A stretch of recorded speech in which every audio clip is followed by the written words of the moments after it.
Hey guys, how are y'all doing? Hope y'all are well.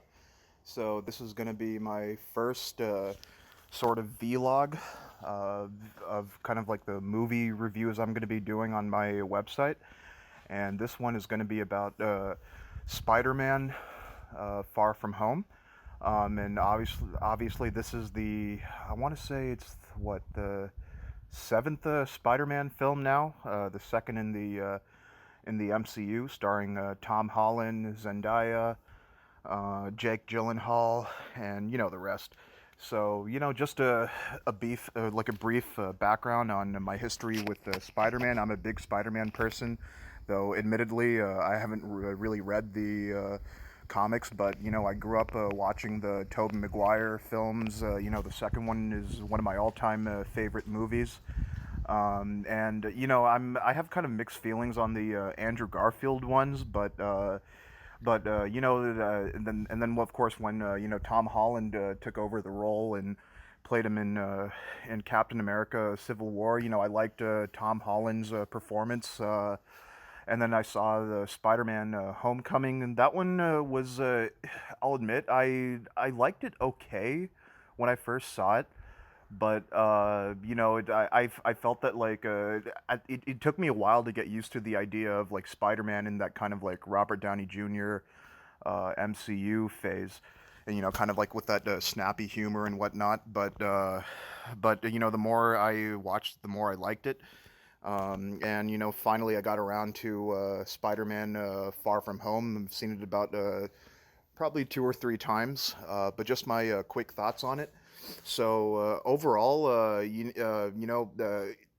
having to kind of get adjusted to like Tom Holland's Spider-Man. I really liked this movie.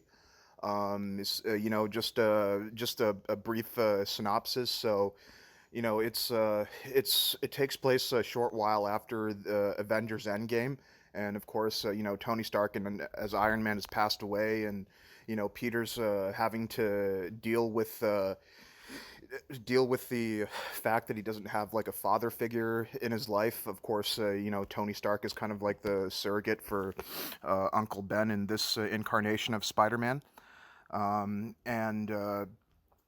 And all of a sudden, Nick Fury, played by Samuel L. Jackson, calls up Peter for a mission in Europe, where there are these elementals types that are causing a lot of damage, and and Peter's a little bit reluctant, but he's his he takes on the opportunity once once his whole class goes on the field trip, and he meets the Mysterio, played by or Quentin Beck, played by Jake Gyllenhaal, and who is seemingly on the side of Shield, and they have to stop what appears to be like these big like fire wind monsters wreaking havoc across Europe.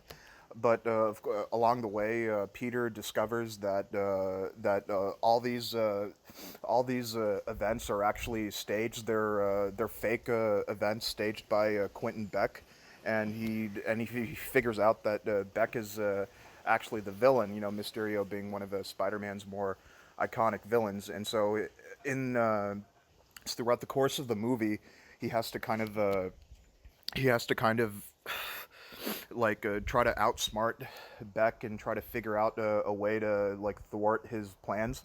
And the movie does a really good job at kind of like balancing the humor and kind of like the intricate plot. It's I will admit I like this a lot more than Homecoming. Um, and the performances are all great. Tom Holland is really good as kind of continuing on that like high school version of Peter Parker. He kind of balances the kind of like the boyish naivete, but also kind of spunkiness, and but also kind of like a balancing his responsibility as Spider-Man the superhero. The supporting cast is also really good. Zendaya is a young, very talented actress. She has that kind of that pluck, that spunk. Someone not too dissimilar from like Margot Kidder as Lois Lane from Superman. And Jake Gyllenhaal is fantastic as Mysterio. He does a really great job at kind of courting Peter Parker, kind of like playing his like mentor, big brother type, and then all of a sudden he completely turns off the act and figures out that we realize that he's like manipulating Parker and everyone behind the scenes. Um, Special effects are top notch. Um, it's obviously it's given a like a modern day superhero movie in the 21st century, it's going to be a lot of CGI, but the CGI and the practical effects are balanced. They balance each other out pretty well, so it's fairly seamless. And the I was surprised at the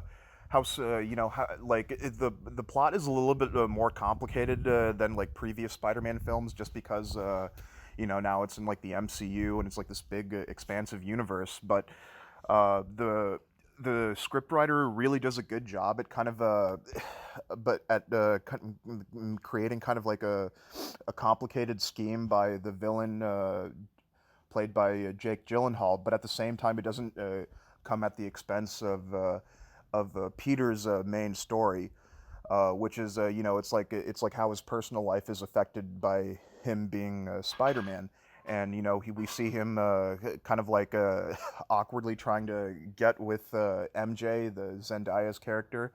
But overall, like the films, I want to say it's about 2.5 hours.